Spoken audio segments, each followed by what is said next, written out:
മണ്ണാർക്കാട് കുന്തിപ്പുഴയിൽ ഇന്നലെ കാണാതായ യുവാവിനായുള്ള തിരച്ചിൽ പുരോഗമിക്കുകയാണ്. ഇയാളെ കാണാതായ സ്ഥലത്തിന്റെ 10 കിലോമീറ്റർ ചുറ്റളവിലാണ് തിരച്ചിൽ നടത്തുന്നത്. ഷൊർണൂർ സ്വദേശി മുബീനെയാണ് ഇന്നലെ വൈകിട്ട് മുതൽ കാണാതായത്.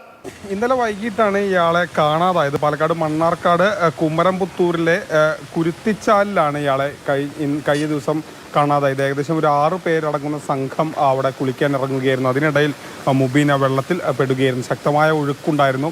വനമേഖല ആയതുകൊണ്ട് തന്നെ അവിടെ നിന്ന് ശക്തമായ നീരൊഴുക്ക് വന്ന് പെട്ടെന്ന് വെള്ളം കൂടുന്ന ഒരു സാഹചര്യം ഉണ്ടായിരുന്നു. ഷൊർണൂർ സ്വദേശിയായിട്ടുള്ള യുവാവിനെയാണ് കാണാതായത്. ഇപ്പോൾ അഗ്നിരക്ഷാ സേനയുടെയും അതോടൊപ്പം തന്നെ പ്രത്യേകം പരിശീലിച്ച മുങ്ങൽ വിദഗ്ധരും ഒക്കെ ചേർന്നുകൊണ്ട് ഏകദേശം ഒരു 10 കിലോമീറ്റർ ചുറ്റളവിൽ ഈ പുഴയുടെ തിരച്ചിൽ നടത്തുന്നുണ്ട്. കാരണം അതിശക്തമായ അടിയൊഴുക്കാണ്, അതിശക്തമായ ഒഴുക്കും അങ്ങനെ വലിയ രീതിയിലേക്ക് പ്രശ്നങ്ങളായി ഒഴുക്ക് വരുന്നുണ്ട്. ശക്തമായ മഴ പെയ്യുന്നുണ്ട്. അത്തരത്തിലുള്ള പല പ്രതിസന്ധികളും ഈ തിരച്ചിലിനെ ബാധിക്കുന്നുണ്ട്. ഏതായാലും ഇയാളെ ഇതുവരെയും കണ്ടെത്താൻ കഴിഞ്ഞിട്ടില്ല. വളരെ ആശങ്ക നിലനിൽക്കുന്ന ഒരു സാഹചര്യമാണ്. ഏകദേശം 10 കിലോമീറ്റർ ദൂരത്തിലധികം ഇയാൾക്കായുള്ള തിരച്ചിൽ ഫയർഫോഴ്സ് നടത്തുന്നുണ്ട്. അതോടൊപ്പം തന്നെ വിദഗ്ധ പരിശീലനം ലഭിച്ച മുങ്ങൽ വിദഗ്ധർ എത്തുന്നുണ്ട്. പക്ഷേ ഈ മഴയും ഈ ശക്തമായ ഒഴുക്കൊക്കെ ഇവർക്ക് ജോലി ചെയ്യുന്നതിൽ വളരെയധികം തടസ്സവും പ്രതിസന്ധിയും ഒക്കെ നേരിടുന്നുണ്ട്.